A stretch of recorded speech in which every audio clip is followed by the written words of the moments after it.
Hey guys, it's me. It's Spartan John. How are you guys today? Welcome to the awesome. We're reading Reach today, which we love. We're talking about that. That's going to be exciting, and yeah, it's generally an all around good day. How are you guys doing today? Tell me all about it in the chat here. If you're very good, very nice. Yes, thank you. Good morning, sir. Tell me all about it in the chat. If you're having a good day, whatever you want to talk about, you can chat here. Of course, once we start reading here in a few minutes, then I probably won't interact with you until the reading is over. But as it usually is. Spartan John's got his cup of coffee. I am going to, hold on, as soon as I figure out how to do this. I believe that's over here. Not bad. Helmet's looking good. Tons more saying it. Yes. Did you put the Bondo on it, or did you do the Bondo first, like I did, and then sand it so that you've got like it's all pushed down and flat, or did you just start sanding first? How did you decide to do that? Okay, so let me see here. This one and this one are off for the moment because we don't read and wear armor. That's not the way.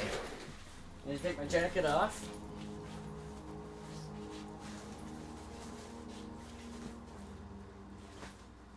Put it down. I would normally hang it, but the flight sim pit is in the way, so I used resin talc mix, then sanded that. Now it's time for a second coat sanding.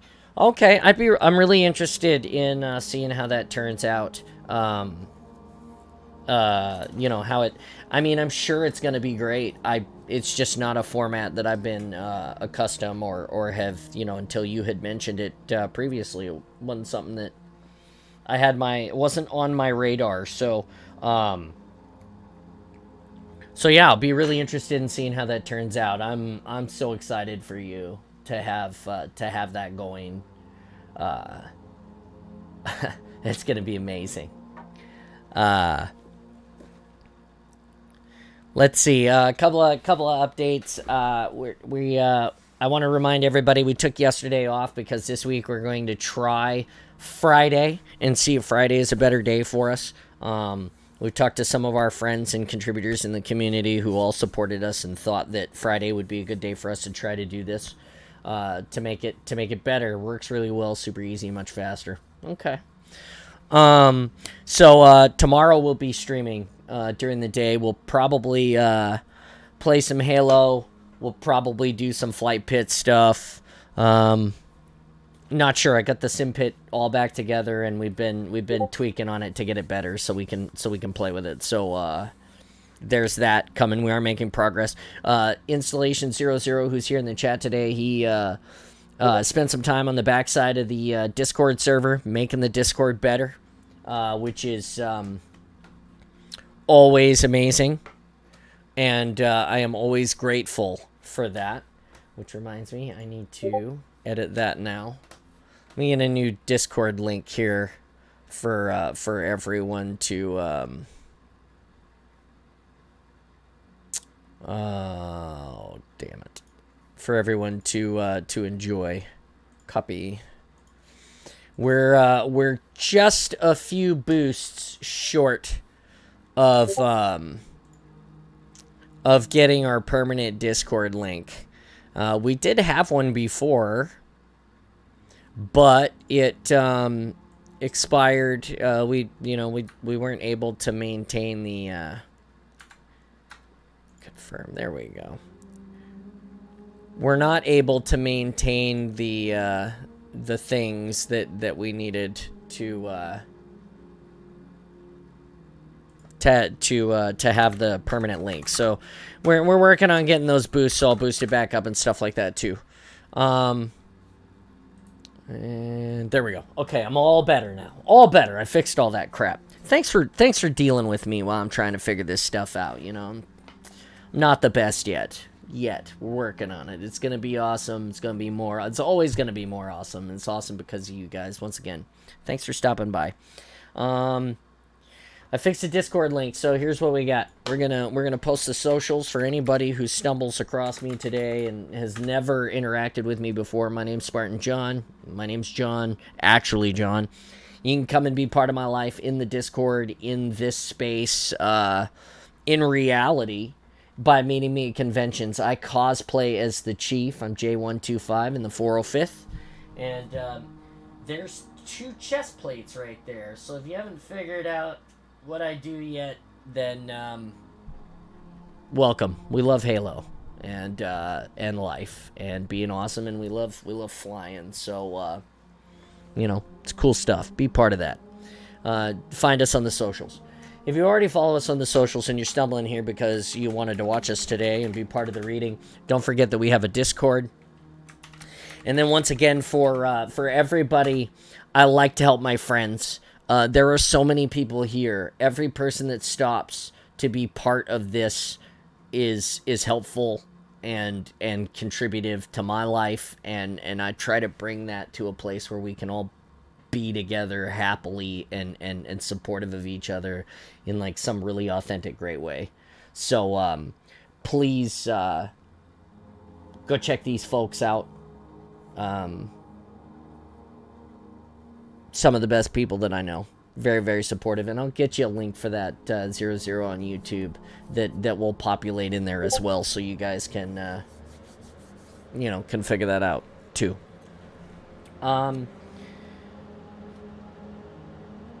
I think that's it. We're gonna start reading. Reading Reach. Here's the bookmark. Same bookmark. Your guys' favorite bookmark. It's my favorite bookmark. And then we're on chapter 20 today of Reading Reach. So it's really exciting. We'll put the book up here. We'll turn this sound down a little bit there, so it's not quite as overwhelming as it sometimes can be. And we are in the Discord, and we're getting ready to start this thing. So if Nat is watching today, hello Nat. I hope you enjoy the reading. And I'm sorry I missed you guys last week. So here it goes. Reading Reach, chapter 20.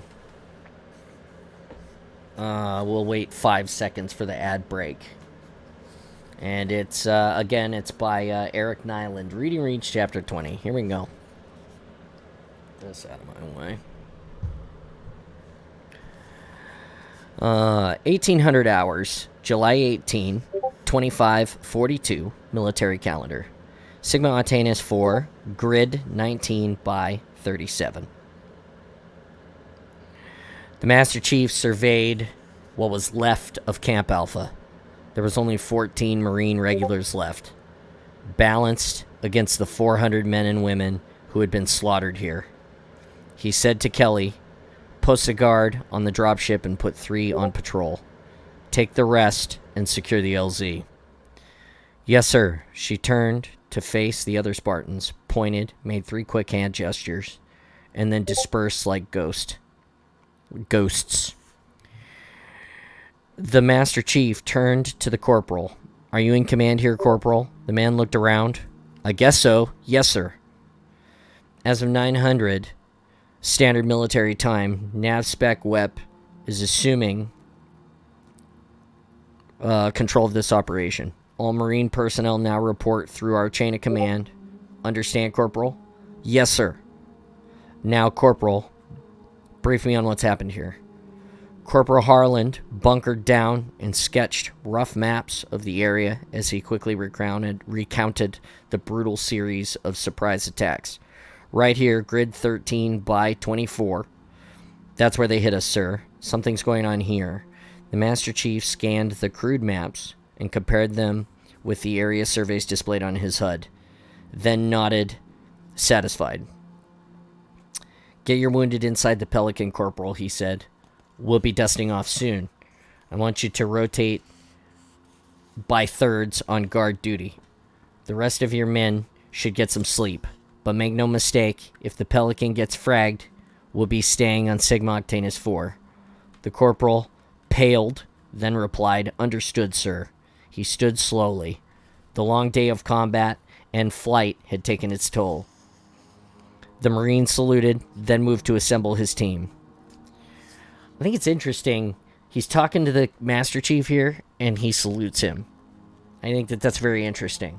We can talk about it later. Inside his sealed helmet, John frowned.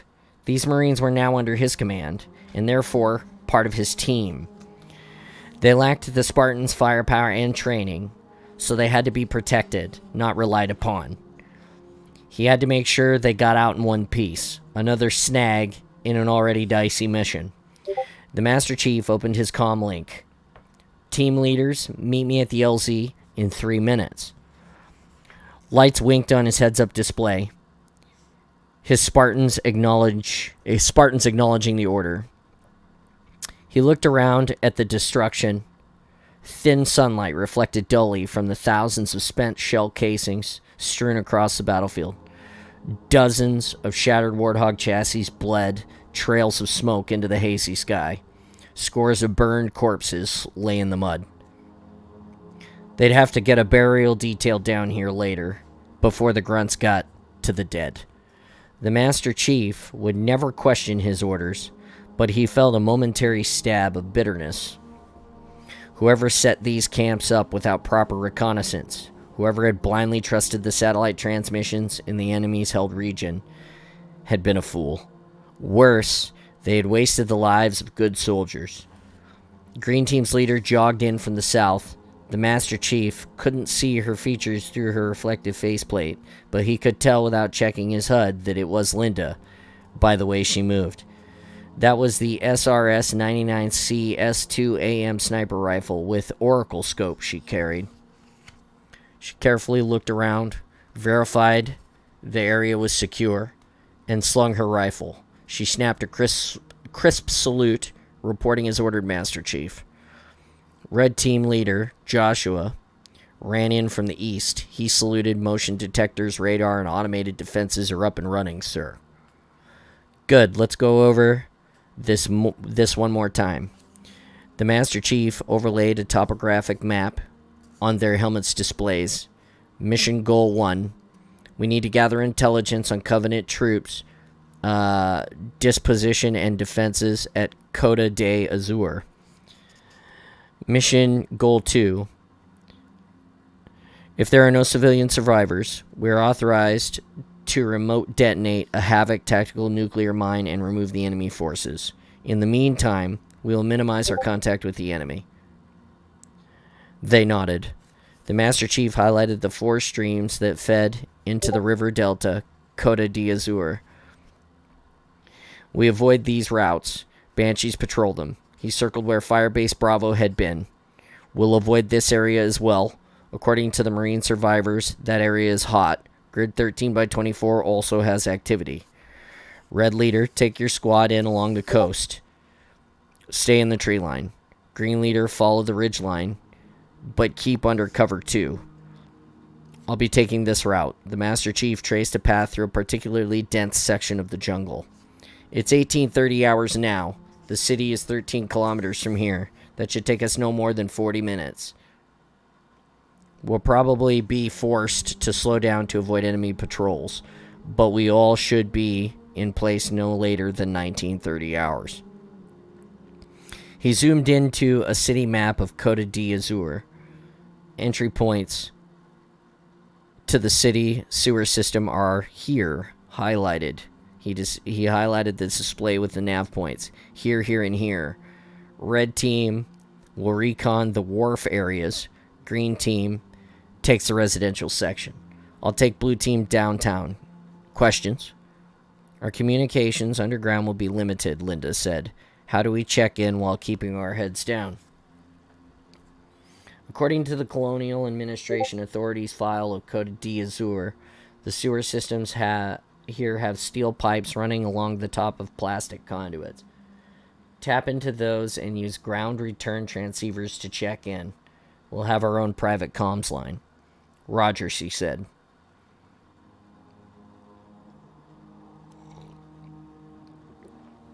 The Master Chief said, as soon as we leave, the dropship dusts off and we'll move here.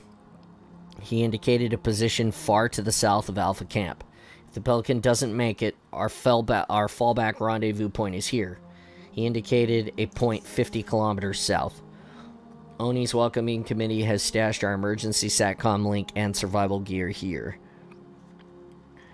No one mentioned that survival gear would be useless when the Covenant glassed this planet.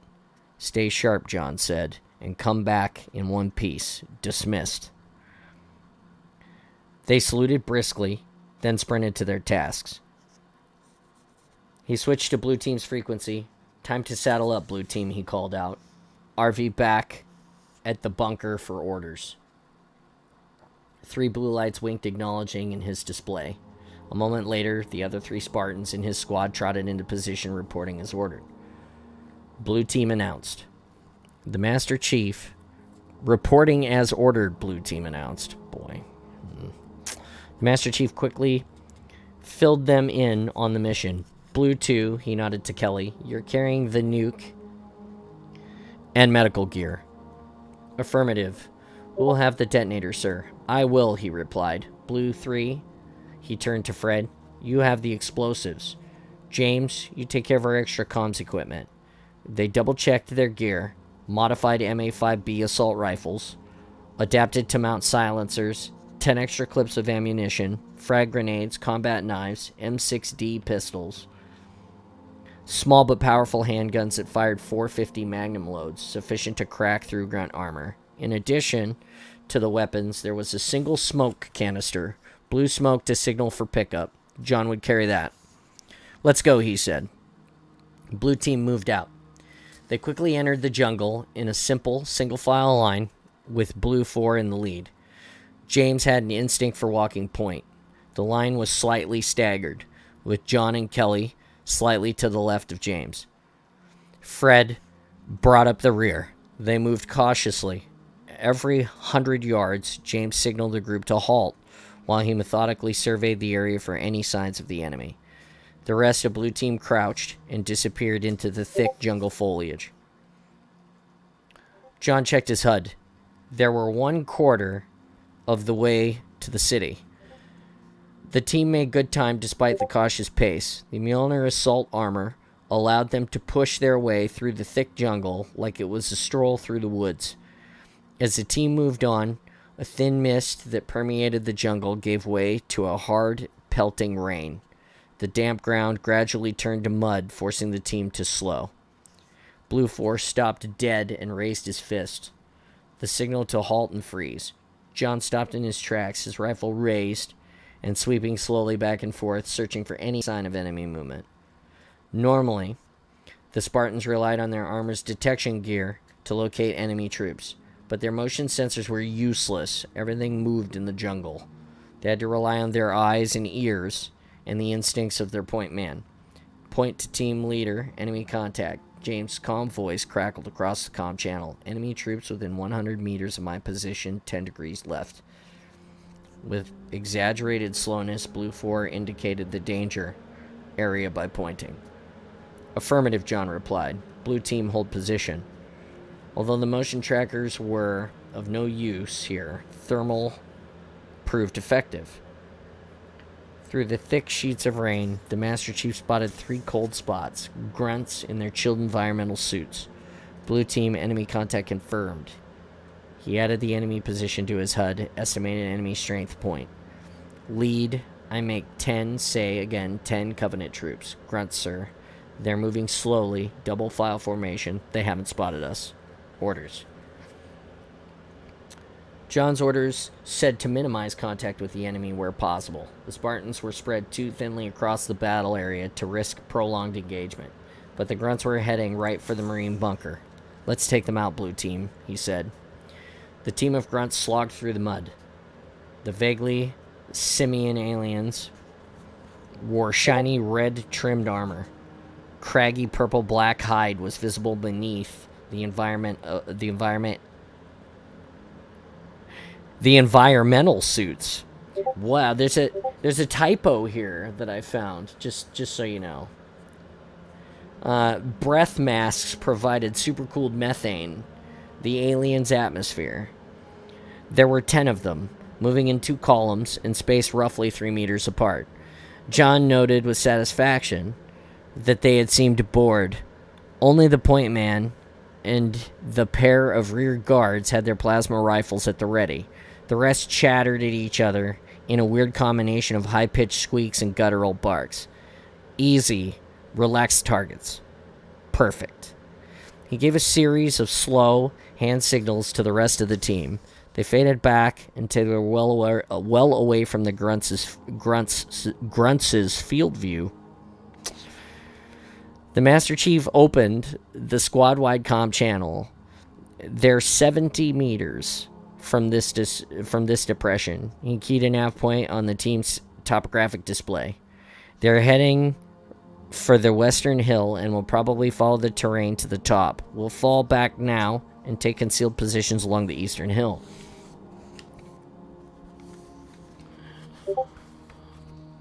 Blue 4, you're our scout. Stay near the bottom and let us know when the rear guard passes you. Take them out first. They seem alert. Blue 2, you have overwatch at the top of the hill. Blue 3, back me up. Silence weapons only. No explosives unless things go bad. He paused, then gave the order to move out. The Spartans crept back along their path and spread out along the hill. John, in the center of the line, readied his assault rifle. The team was virtually invisible in the thick foliage and covered by the barrel-wide tree trunks of the local flora. 1 minute ticked by, then 2, then 3. Blue 4's acknowledgement signal blinked twice in John's HUD. Enemy detected. He relaxed his grip on the weapon, waiting. There, 20 meters distant, the grunt point man moved to the edge of the western hill, just downhill from John's position. The alien paused, his plasma rifle sweeping the area, then moved slowly up the rise. A moment later, the rest of the formation came into view, 10 meters behind the point man. Blue 4's indicator winked again. Now the Master Chief opened fire, a short 3-round burst.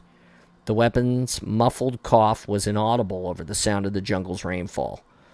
The trio of armor-piercing rounds slashed through the alien's throat protection, rupturing the environmental suit. The grunt clutched his neck, emitted a brief, high-pitched gurgle, and fell to the mud dead.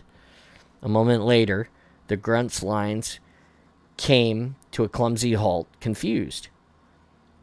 John spotted 2 strobe flashes and a pair of Covenant rear guards dropped to the ground. Blue 2, to lead rear guard eliminated.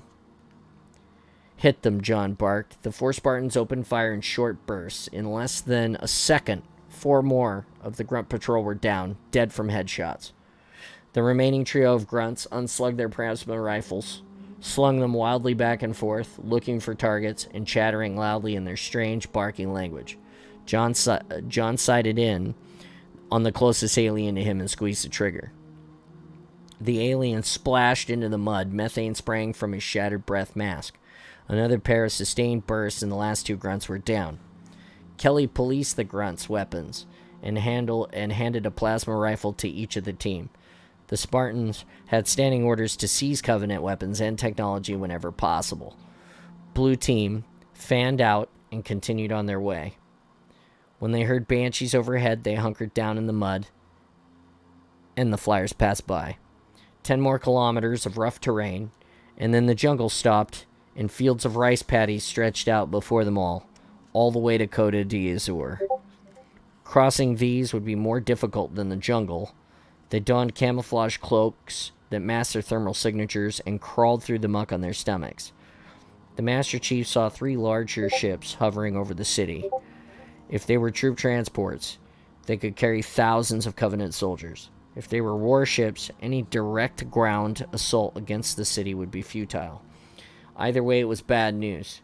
He made sure his vid and audio mission recorders got a good clear image of the vessels. When they emerged from the mud, they were near the beach and on the edge of the city. The Master Chief checked the map readings and made his way to the sewage outlet.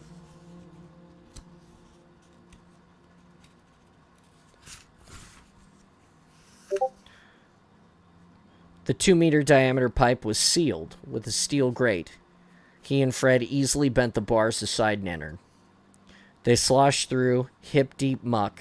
The Master Chief didn't like the cramped quarters. Their mobility was restricted by the narrow pipes. Worse, they were bunched up and therefore easier to kill with grenades or massed fire. Motion sensors picked up hundreds of targets. The constant downpour from storm drains above made the sensors useless. He followed his electronic map through the maze of pipes. Light filtered in from above. Beams of illumination connected to the manhole cover vent holes. Ever so often, something moved and blocked the light. The Spartans moved quickly and quietly through the sludge and halted when they reached their final waypoint, directly under the center of Costa d'Azur's downtown. With a tiny jerk of his head, the Master Chief informed Blue Team to spread out and keep their eyes peeled.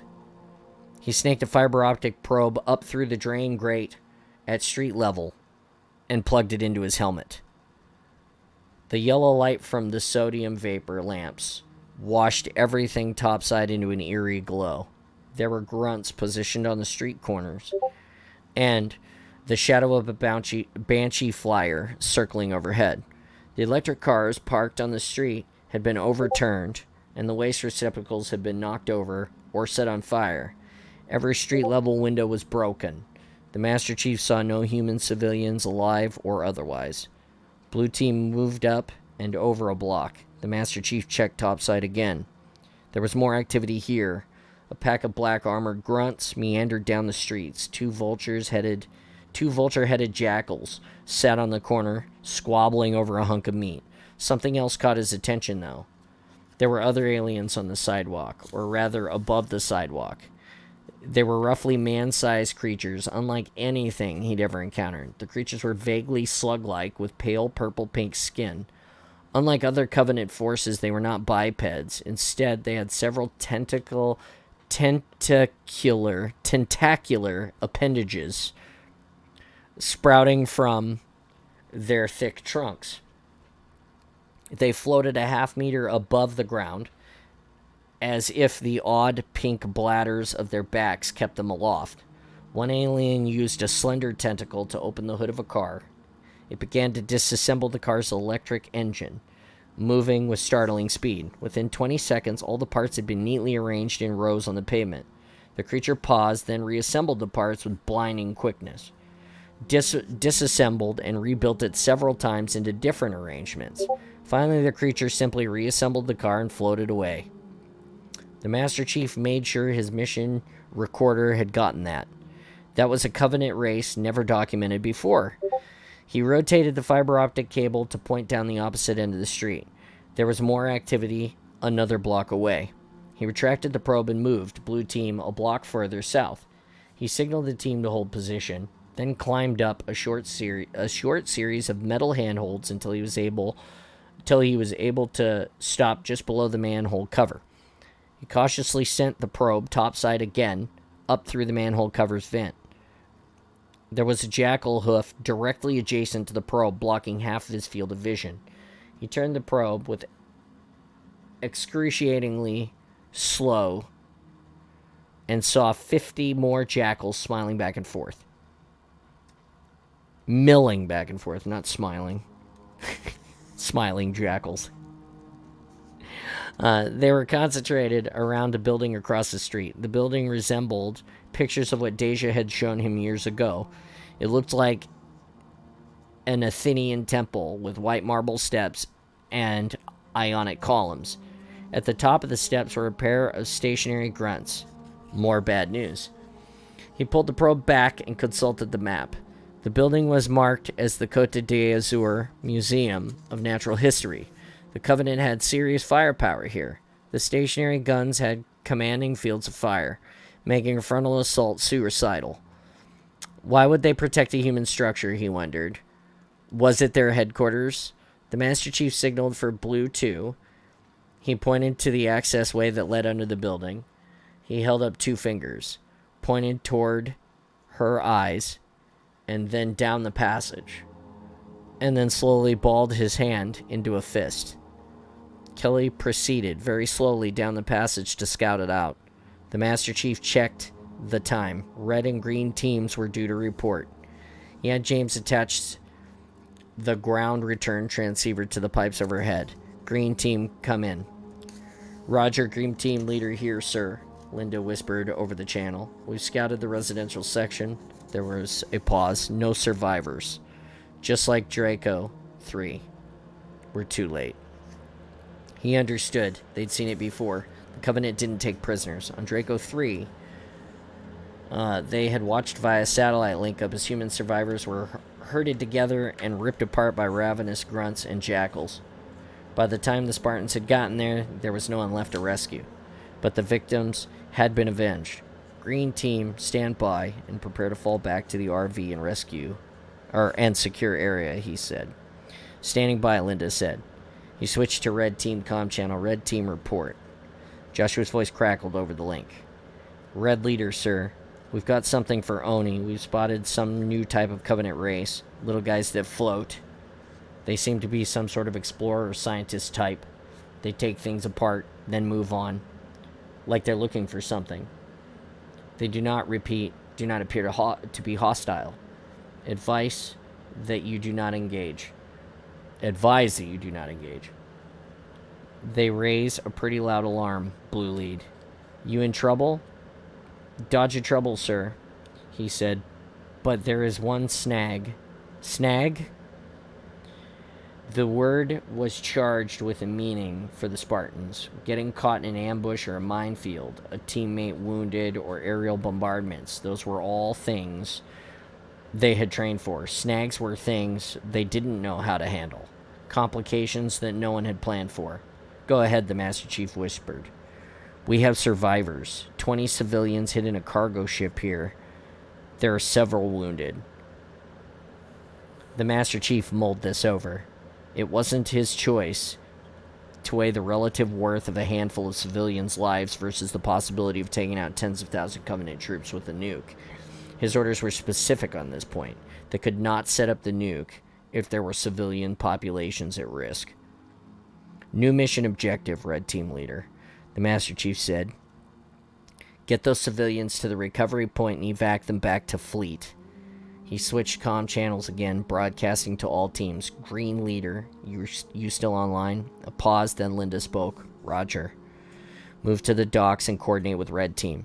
They have survivors. We need to evac. Green Team Leader has strategic control of this mission. Understood, she said. We're on our way. Affirmative, sir, Joshua said. We'll get it done. Blue Team out. The Master Chief disconnected. It was going to be rough for green and red teams. Those civilians would slow them down. And if they had to protect them from the Covenant patrols, they'd all get noticed. Blue 2 returned. She opened the comm link and reported. There's access to the building. A ladder and a steel plate welded shut. We can burn through it.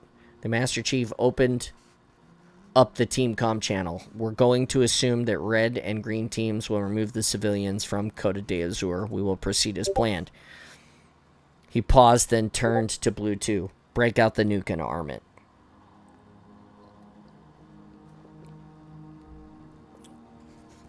Chapter 21. 21:20 hours, July 18, 2542 military calendar. UNSC Iroquois, military staging area in orbit around Sigma Octanus 4. Ship status, Captain Keyes said as he strode onto the bridge, buttoning his collar. He noticed that the repair station cradle still obscured their port camera. And why aren't we clear of that station yet, sir? All hands are at battle stations, Lieutenant Dominique replied. General quarters sounded. TAC data uploaded to your station. A tactical overview of the Iroquois, neighboring vessels, and cradle popped onto Keyes' display. As you can see, Lieutenant Dominique continued, we did clear the station, but they are moving on the same outbound vector that we are. Vice Admiral Stanforth wants them with the fleet. Captain Keyes took his place in his command chair, the hot seat, as it was more colloquially known, and reviewed the data. He nodded with satisfaction. Looks like the Vice Admiral has something up his sleeve. He turned to Lieutenant Hall, engine status, Lieutenant. Engines hot at 50%, she reported. She straightened to her full height, nearly 6 feet, and looked Captain Keyes in the eye with something edging near defensiveness. Sir, the engines took a real beating in our last engagement. The repairs we've made are, well, the best we could do without a complete refit.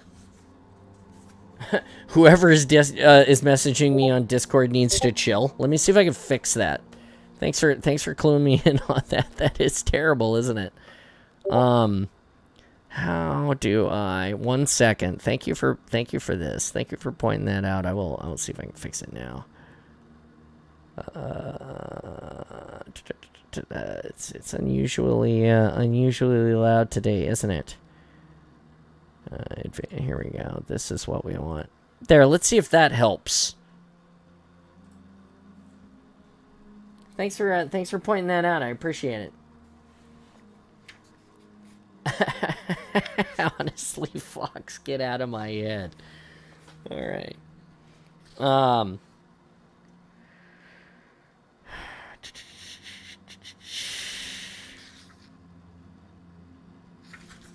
Understood, Lieutenant Keyes. Understood, Lieutenant. Keyes replied calmly. In truth, Keyes was concerned about the engines too, but it would do no good to make Hall more uneasy than necessary. The last thing he needed now was to undermine her confidence. Gunnery officer, Captain Keyes turned to Lieutenant Hakoa.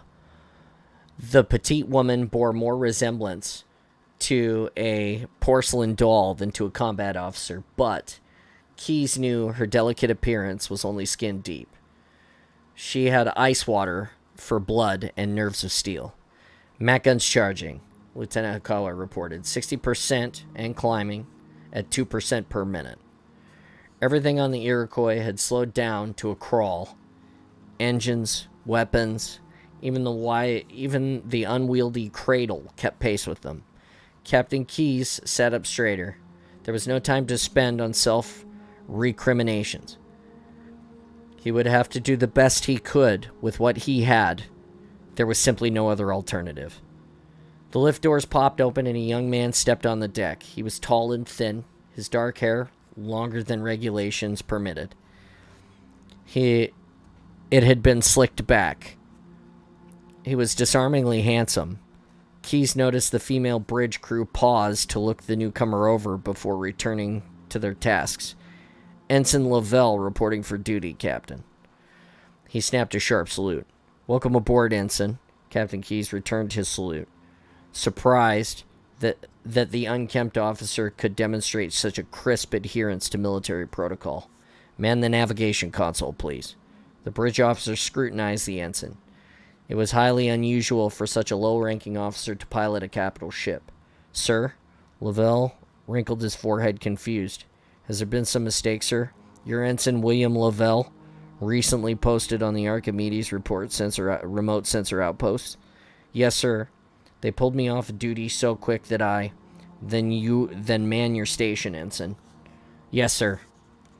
Ensign Lavelle sat at the navigation console, took a few seconds to acquaint himself with the controls, then reconfigured them more to his liking.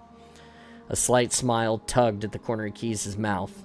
He knew that Lavelle had more combat experience than any lieutenant on the bridge, and was pleased that the ensign adapted so quickly to the unfamiliar surroundings. Show me the fleet's position and the relative location of the enemy, Ensign, Keyes ordered. Aye, sir, Lavelle replied. His hands danced across the console. A moment later, a system map snapped into place on the main view screen. Dozens of small triangular tactical markers showed Vice Admiral Stanfor's fleet massing between Sigma Octanus 4 and its moon. It was a sound opening position. Fighting in orbit around Sigma Octanus 4 would have trapped them in the gravity well, like fighting with your back to a wall. Keyes studied the display and frowned. The Vice Admiral had moved the fleet into a tightly packed grid formation. When the Covenant fired their plasma weapons at them, there would be no room for maneuvering. The Covenant was moving in system quickly. Captain Keyes counted 20 radar signatures. He didn't like the odds. Receiving orders, Lieutenant Dominique said. Vice Admiral Stanforth wants the Iroquois at this location ASAP. On the map, a blue triangle pulsed in the corner of the grid formation. Ensign Lavelle, get us there at best speed. Aye, sir, he replied. Captain Keyes fought down a wave of embarrassment. The Cradle Stardock started to pull ahead of the Iroquois. It took up a position directly over the Admiral's phalanx formation. The refit station rotated, presenting its edge to the incoming Covenant fleet to show them the smallest targeted area. Rotating and reversing burn, Ensign Lavelle said. The Iroquois spun about and slowed. Thrusters to station keeping. We've locked in position, sir. Very good, Ensign. Lieutenant Hakawa, divert as much power as you need to get those MAC guns charged. Aye, sir, Hakawa replied. Capacitors charging at maximum rate. Captain Lieutenant Dominic said, we've received an encrypted firing solution and countdown timers from the Leviathan's AI. Transfer that vector to Lieutenant Hakawa and show me on screen. A line appeared on the tactical map, connecting the Iroquois to one of the incoming Covenant frigates. The firing timer appeared in the corner, 23 seconds. Now show me the entire fleet's firing solution, Lieutenant. A web of trajectories crossed the map with tiny countdown times next to each. Vice Admiral Stanforth had the fleet exchanging fire with the Covenant like a line of redcoats in colonial militia at a Revolutionary War. Tactics that could best be described as bloody or suicidal even. What the hell was the Vice Admiral thinking? Keyes studied the displays, trying to divine a method. I think it's supposed to be devise a method to his commanding officer's madness. Then he understood. Risky, but if it worked, it was brilliant. The fleet's firing countdowns were roughly timed so that the shots would be staggered into 2, maybe 3 massive salvos. The first salvo would hopefully knock out the Covenant ship's shields. The final salvo was to be the knockout punch. But it could only work once. After that, the UNSC fleet would be destroyed when the remaining Covenant ships returned fire. The Iroquois and the other ships were only stationary targets. He appreciated the Vice Admiral couldn't get far from Sigma Octanus 4, but with zero momentum and no room to maneuver, there'd be no way to avoid those plasma bolts.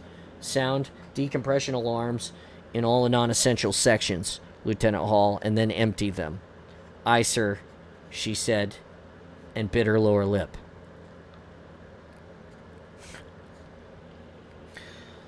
Gun status on the Max Keys.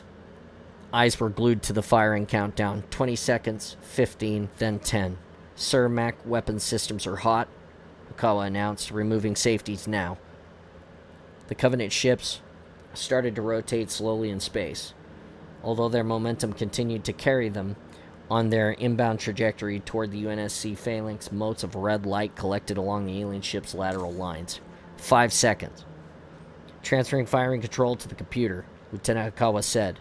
She punched a series of firing codes into the computer, then locked down the controls. The Iroquois recoiled and spat 2 bolts of thunder toward the enemy. The starboard view screen showed UNSC destroyers and frigates launching their opening salvos. The Covenant fleet fired as well. Angry red lances of energy raced through space toward them. Time until plasma impacts, Captain Keyes asked Ensign Lavelle. 22 seconds, sir. The vacuum between the two opposing forces filled with hundreds of lines of fire and smoldering metal that seemed to tear through the fabric of space. The trajectories closed on one another, then crossed, and the bolts of fire grew larger in the main screen. Lieutenant Dominic said, receiving a second set of firing solutions and times. Vice Admiral Stanforth on the priority channel, sir. Put him on Holotank 2. Keyes ordered. Near the main view screen, a small holographic tank, normally reserved for the ship's AI, winked into operation. Vice Admiral Stanforth's ghostly image appeared. All ships hold your position. Divert all engine power to recharge your guns. We've got something special cooked up. His eyes narrowed. Do not, I repeat, do not under any circumstances break position or fire before you're ordered to do so. Stand forth out. The holographic projection of the Vice Admiral snapped out of existence. Orders, sir? Ensign Lavelle turned in his seat. You heard the Vice Admiral, Ensign. Thrusters at station keeping. Lieutenant Kawa, get those guns recharged on the double. Aye, sir. Keyes nodded as Hikawa turned back to her task. 3 seconds until first salvo impact, she announced. Keyes turned back to the TAC display, concentrating on the MAC rounds that crawled across the screen. The fleet's MAC rounds hammered into Covenant lines. Shields flickered, silver and blue, and overloaded as the super-dense projectiles rammed in to the formation. Several ships were spun out of position by the impacts. Guns, he called out. Enemy status. Multiple hits on Covenant, sir, Hikawa replied. Salvo 2 impacting now. A handful of shots were clean misses. Keyes winced. Each one of the off-trajectory MAC rounds meant one more enemy ship would survive to return fire. The vast majority, however, slammed into the unshielded alien vessels. The lead Covenant destroyer took a direct hit from a heavy round, which sent the alien ship into a lurching port spin. Keyes saw the destroyer's engines flare as her pilot struggled to regain control, just as the second MAC round struck into the ship's opposite side. For an instant, the Covenant vessel shuddered, held position, then flexed as the hull stresses became too great. The destroyer disintegrated and scattered debris into a wide arc. A second Covenant ship, a frigate, shuddered under the impact of multiple MAC rounds. It listed to starboard and rammed into the next frigate in the enemy formation. Sparks and small explosions flared across from the ships as a gray-white plume of vented atmosphere exploded into space. The ship's running lights flickered, then dimmed, as a pair of dead spacecraft locked in a deadly embrace tumbled towards the heart of the Covenant line. A moment later, the wrecked ships hit hard a third Covenant frigate, and they exploded, sending tendrils of plasma through space. Dozens of ships vented atmosphere, and fires flickered within their hulls. The fore-view screen, however, was now filled with incoming weapons fire. The fleet commander on priority channel, Dominic, announced audio only. Patch it through, Lieutenant Keyes ordered. A hiss of static crackled through the communication system speakers, and a moment later, Vice Admiral Stanforth's voice calmly broke through the noise. Lead to all ships. Hold your position, the Vice Admiral said. Make ready to fire. Transfer timers to your computers and hang on to your hats. A shadow crossed overhead. On the view screen, Captain Keyes watched as the cradle repair station, the plate nearly a kilometer on edge, rotated and started to slide in front of the phalanx formation. Christ, Ensign Lovell whispered. They're going to take the hits for us. Dominic hit the scopes. Are there any life pods outbound from cradle? Keyes asked. But he already knew the answer. Sir, Dominic answered, his deep voice thick and worrisome. No escape pods have left the cradle.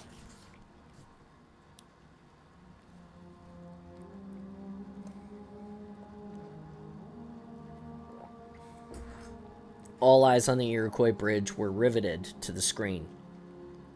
Keyes' hands clenched with anger and helplessness. There was nothing to do but watch. The front view screen went black, and the station passed in front of them. Pinpoints of red and orange appeared along the back surface, metal vapor venting in plumes. Cradle lurched closer to the fleet, the impact of the plasma torpedoes pushing it back. The station continued to move downward, spreading out the damage. Holes appeared in the surface. The internal lattice of the steel girders were exposed, and seconds later glowed white hot. Then the view screen was clear again. Ventral cameras, Captain Keyes said. Now. The view changed as Dominic switched to the Iroquois belly camera. Cradle Station reappeared. She spun, and her engines fire, and her entire forward surface was aglow. Heat spread across the edges, and the center liquefied and pulled away. MAC guns ready to fire in 3 seconds, Lieutenant Hikawa announced, her voice cold and angry. Targeting lock acquired. Keyes gripped the arms of the commander's chair. Cradle's crew bought this shot for us, Lieutenant. Captain Keyes growled. Make it count. The Iroquois shuddered as the MAC gun fired.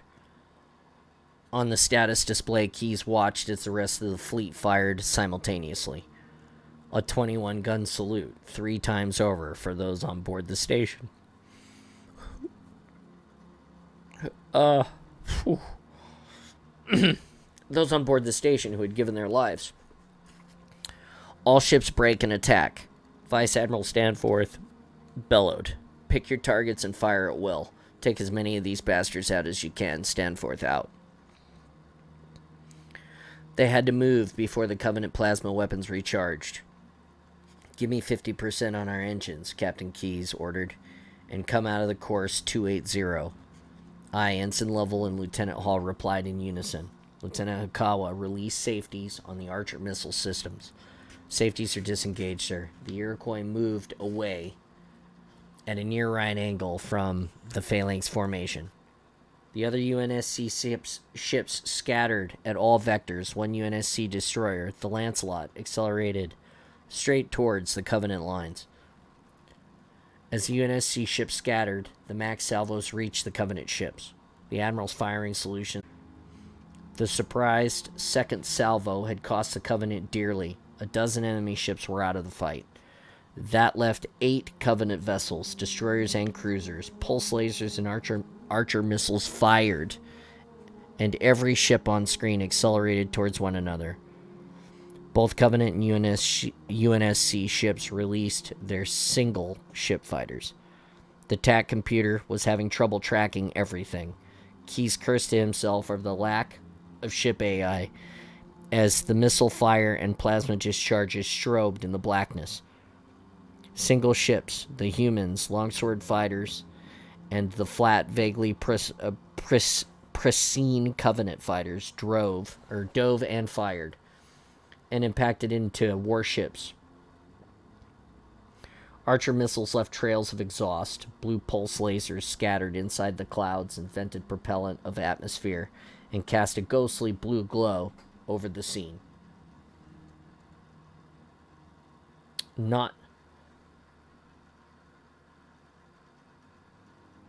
Okay.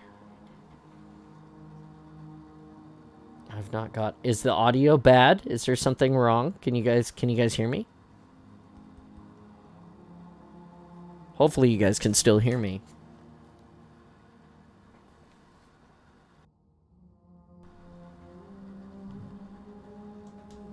Someone write down the last sentence you heard before the audio dropped.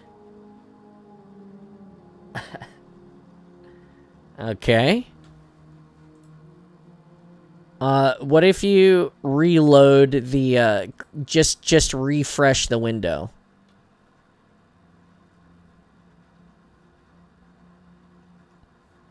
Interesting. I can't hear anything. The stream lagged for a moment. Audio hasn't returned.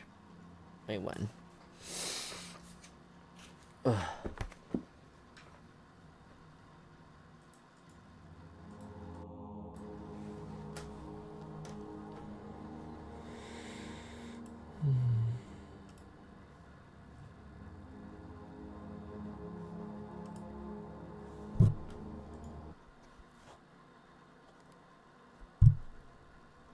I am also not hearing the audio through the stream now. Interesting. Okay. Hold on.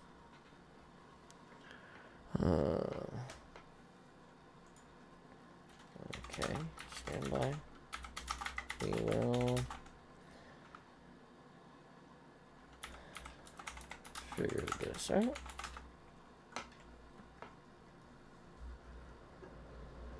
Okay.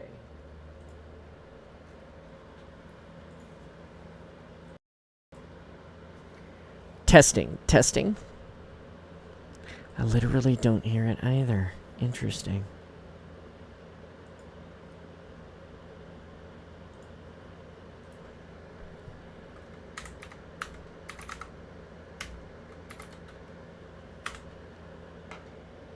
When you read, you make me want to get my own copy. copy and read along.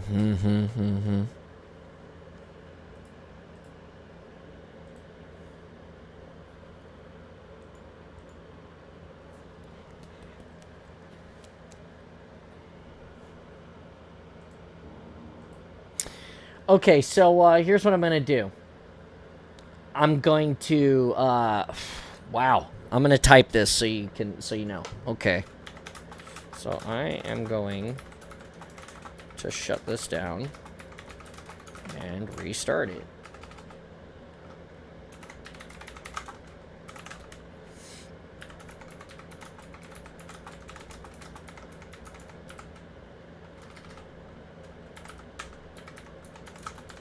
Sorry for the tech issue today. I will continue the read when I return.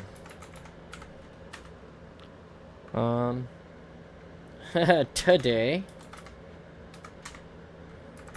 Also, please try and see what